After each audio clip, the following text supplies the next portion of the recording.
All right, so maybe not the trade everyone's going to go crazy about, as the Sauce Gardner trade happened like minutes after this was announced, but still a worthwhile trade to make a quick video on. Who is Rashid Shaheed? What's he going to bring to the Colts? Or, sorry, not the Colts, the Seahawks. Still have the Sauce Gardner trade on the mind.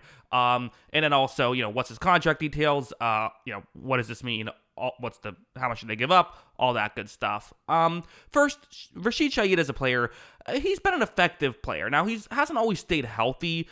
His career high in games is 15, which was in 2023, where he had 719 yards, got banged up last season, had around a similar yards per game, actually a little bit higher yards per game that season, though. His averaged, 48.9 yards per game over his career, a number that's gone up as it's progressed in his 4-year career. A guy who, realistically, on the last year of his deal, he was not going to re-sign with the Saints, you would assume, in this scenario, or maybe he would have, but it's a one-year rental, so they decide, let's make sure we get draft capital back. They're going to get a 4th and a 5th round pick for the Saints, which is, there is a comp pick potential if the Seahawks let him walk, although, again, comp picks are confusing and they tend to not be as valuable as some people make them out to be, but still, there is that potential for Seattle if they ultimately let Shaheed walk, so that might explain why you have to give up 2 picks for him instead of just 1. Saints want to make sure that they get at least a pick back, so 4th and 5th, that kind of makes sense.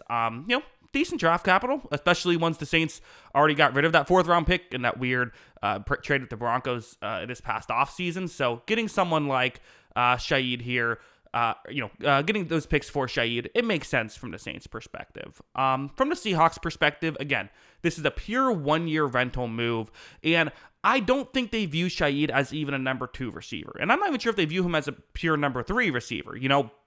Torrey Holton's been really good for this team. Cooper Kupp, has been good for this team when he's been healthy.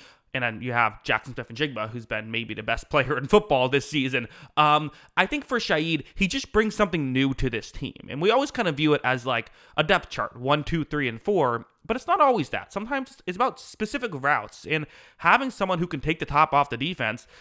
And honestly, Jackson Smith-Njigba is going to get double teams. And if you have to double team Jackson Smith-Njigba, and now you have a burner on the other side, Shaheed, who can win down the field. We know Darnold can throw it down the field. It does bring something exciting to this offense. The question, if you're a Seahawks fan, is this the year to be making moves like this? But again, it's not a all-in move. And, with these deadline deals, I like deadline deals because you know that you're a contender. Why not go out and just add something and give yourself a higher chance? The NFC is so open. Why can't it be Seattle? Well, one reason was, do you love the secondary receivers? Well, now you have kind of a complete secondary receiving group with Torrey Holton and Cooper Kupp, and now Shaheed. That kind of just completes, I feel like, the rest of this receiving core. So because of that, I'm a big fan of it. It's a need. It helps them. It's some draft capital. I think the logic makes sense for both teams. So those are my thoughts. What are yours? Let me know in the comments below. Always love hearing from you. And of course, as always, thanks for watching.